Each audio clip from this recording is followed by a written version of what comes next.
Halo guys, sebelum lanjut jangan lupa subrek. Di istana yang sangat besar, si Hao berdiri di dalam seperti berdiri sendiri di dunia yang sepi. Sebuah lampu berkelap-kelip di hadapannya di udara. Bisakah itu menjadi lampu surgawi? Si Hao terkejut. Dia berjalan lebih dekat ke lampu itu. Lampu itu tertutup debu, dan banyak simbol tertulis di atasnya. Si Hao melihat cairan di bawah sumbu lampu. Jantungnya berdetak kencang. Apakah itu darah dewa? Si Hao melepas sumbu dengan hati-hati dan mengambil lampu perunggu. Dia kemudian memeriksanya dengan cermat dan menemukan fluktuasi yang mengerikan. Aku tidak bisa memakannya begitu saja. Aku akan menyimpannya untuk nanti. Kemudian si Hao berjalan ke aula yang sangat besar. Dia berdiri dan berjalan lebih jauh ke dalam. Dia menemukan beberapa patung dewa yang telah tersisa hanya tubuhnya saja. Siapa yang telah melakukan hal seperti ini? Sangat tidak sopan. Ketika dia berada di luar, si Hai mendengar orang-orang menyebutkan bahwa beberapa hari kultivasi di sini akan setara dengan berbulan-bulan pengasingan di dunia luar. Si Hao telah mencapai status legendaris di ketiga tahap, dan yang dia butuhkan sekarang adalah terobosan. Di dalam aula besar yang redup, seluruh tubuh si Hao bersinar. Tubuh fisiknya cukup kuat dan bisa dianggap telah melampaui batas untuk saat ini. Selain tubuh fisik saya, kekuatan kesadaran spiritual saya juga telah mencapai batasnya. Sulit untuk berkembang lebih jauh. Jadi apa lagi yang bisa saya lakukan? Terlalu sulit untuk membuat tubuh fisik atau pikiran saya ke tingkat berikutnya. Jadi saya hanya bisa menyesuaikan dao kultivasi. Saya perlu menemukan rute alternatif untuk menonjol dari orang lain.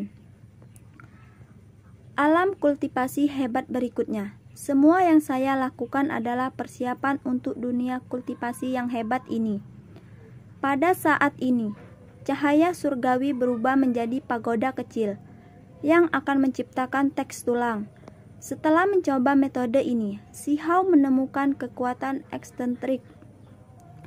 Itu adalah jenis energi yang sangat unik, dan kekuatan Dao samar-samar bisa dirasakan. Sepertinya cukup tangguh. Dia tersenyum. Ini baru tahap awal, karena dia hanya menguji beberapa idenya. Si Hao mengaktifkan teks tulang ini untuk mengujinya. Inilah yang seharusnya. Dia tersenyum senang. Menemukan jalan ini, dia kemudian memulai transformasi lagi. Kekuatan pertahananku telah ditingkatkan. Ketika si Hao mendengarkan simbolnya untuk menggunakan teknik yang berharga, dia terkejut menemukan fakta ini. Senyum di wajahnya semakin lebar. Selain itu, dia tahu bahwa ini baru permulaan. Begitu dia memasuki ranah pengukiran, dia bisa menguji lebih banyak hal yang bahkan lebih berdampak daripada ini. Si Hao membuka pintu dan berjalan keluar. Dia keluar. Seorang berteriak. Seberkas cahaya melintas. Itu adalah panah emas, dan dilepaskan oleh seorang yang diinginkan si Hao mati. Si Hao menghindarinya. Kau benar-benar benci hidup. Bukan, si Hao berbicara dengan lembut saat dia menatapnya dengan tenang. Kau membunuh 2 pelayanku. Apakah Anda benar-benar berpikir itu hanya berakhir dengan itu? Ucap anak muda bermaut emas. Saya percaya bahwa Anda sangat menyadari bahwa mereka yang memprovokasi saya terlebih dahulu, kata si Hao. Terus, saya tidak peduli dengan alasan Anda, karena hidup Anda akan tetap hilang pada akhirnya. Saya satu-satunya yang diizinkan untuk membunuh pelayan saya, bukan seorang yang tidak penting seperti Anda. Kata-katamu benar-benar berani. Gelombang kemarahan juga muncul di dalam diri si Hao. Setelah setempat ini meletus menjadi keributan, semua orang menjadi terkejut dan segera bergegas. Mereka ingin menonton pertempuran ini. Di belakang anak muda berambut emas itu berdiri beberapa pelayan dan berkata, "Tuan muda, tolong cepat dan singkirkan dia." "Baik, kami sudah tinggal di sini cukup lama. Kami akan melanjutkan perjalanan setelah membunuhnya." Dia mengambil anak panah dan langsung menyerang Si Hao. Si Hao mengungkapkan ekspresinya serius. Seluruh tubuhnya bersinar saat dia menatap ke depan.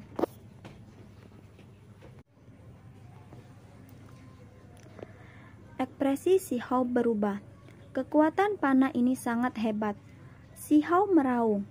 Cahaya warna-warni surgawi melonjak dari mulutnya dan berubah menjadi perisil cahaya untuk memblokir panah ini dengan paksa. Perisai cahaya retak terpisah. Panah itu sangat menakutkan. Dan saat mendekat, kedua tangan Si Hao bergabung. Suani yang bergunung muncul dan menggigit anak panah itu. Ekspresi Si Hao menjadi lebih serius. Dia berdiri di tempat dan menatap pemuda berambut emas. Ini adalah lawan yang menakutkan. Lucu, Anda tidak buruk, tetapi masih jauh dari cukup. Anak muda berambut emas itu mencibir dan mengejek. "Jika kamu memiliki keterampilan, maka datang saja dan bunuh aku. Jika Anda tidak memiliki kekuatan seperti itu, maka terima saja kematian." Si Hao menjawab tanpa terlihat gugup sangat sekali. Dan kemudian anak muda itu menarik busurnya lagi, sekali lagi melepaskan raungan naga banjir yang mengguncang dunia. Si Hao berteriak keras, dan cahaya surgawi meletus dari tinjunya. Itu adalah tinju petir dengan teknik berharga Suani di telapak tangan dan jarinya. Simbol-simbol beredar, melawan panah emas. Setelah itu, tempat ini meletus dengan cahaya. Akhirnya, panah itu patah. Kali ini, ekspresi pemuda berambut emas berubah. "Benar, saya masih belum menggunakan semua kekuatan saya. Tidak perlu bagimu untuk ragu-ragu." Si Hao berbicara dengan sangat dingin. "Jangan khawatir. Masih ada beberapa anak panah lagi yang bisa kamu nikmati secara perlahan. Saya ingin melihat berapa lama lagi Anda bisa berjuang." Ekspresi pemuda berambut emas itu menjadi lebih menyeramkan. Tali busur bergetar ringan, dan panah ketiga dilepaskan. Ini adalah serangan yang menakutkan. Si Hao sangat khawatir. Seluruh tubuhnya bersinar, dan cahaya surgawi melonjak, membentuk lonceng kecil satu demi satu. Ini adalah pemuda berambut emas itu terkejut. Performa melawannya melebihi perkiraannya. Kekuatan macam apa ini?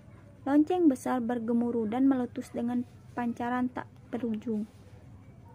Akhirnya, panah itu tiba-tiba di depan tubuh Si Hao. Namun, itu mulai pecah inci demi inci mulai dari kepala panah. Kemudian hancur dengan suara keras menjadi berkeping-keping. Si Hao menghilang dari posisi sebelumnya dan tiba di depan anak muda berambut emas itu. "Kamu juga harus merasakan kekuatanku." Ketika kata-kata dingin ini diucapkan, teks tulang beredar, membuat seluruh keberadaannya tampak berbeda. Pada saat ini, Si Hao mengungkapkan kekuatannya. Anak muda berambut emas itu sangat terkejut dan dengan cepat menghindar. Namun, dia masih terkena serangan ini. Kepalanya yang berambut emas terbang dengan kacau saat darah mengalir dari kepalanya. Sebagian dari kulit kepalanya dicukur, dengan darah merah menetes tanpa henti. Itu membuat penampilannya yang dulu tampak sekarang tampak sangat jahat dan jahat. "Kamu membuatku berdarah." Anak muda berambut emas menyentuh kepalanya. "Serahkan hidupmu." Anak muda berambut emas itu berteriak. Begitu tali busur dilepaskan, panah emas yang cemerlang terbakar keluar. Seluruh tubuh Si Hao bersinar. Seluruh tubuhnya membentuk kuali berkaki 3. Ada aura misterius di sekelilingnya. Kuali adalah sesuatu yang bisa digunakan baik untuk menyerang maupun bertahan. "Apa?" Pemuda berambut emas itu terkejut. Panah ini tetap tidak menghasilkan apa-apa. Aura Si Hao berubah dan sepasang sayap emas muncul di belakangnya. Si Hao terus menyerang dan menebas dengan telapak tangannya. Ekspresi pemuda berambut emas itu suruh dan dingin. Dia menahan rasa sakit dan mundur. Namun, pihak lain mengikuti dan terus mengejarnya. Si Hao merobek lengan kanan pemuda berambut emas itu, membuatnya menjerit sedih. 10 langkah kemudian, kaki Si Hao menendang dadanya. Anak muda berambut emas itu retak menjadi beberapa bagian. Dia melepaskan tangisan yang menyedihkan, dan hidupnya hilang begitu saja. Si Hao mengambil busur dan terus menariknya. Cahaya keemasan terbang keluar satu demi satu.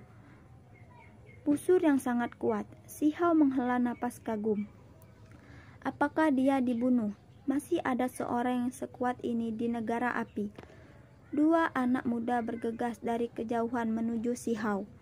Serahkan busur negara banjir petir angin dan kemudian kamu bisa pergi. Salah satu dari mereka berbicara pada Si Hao.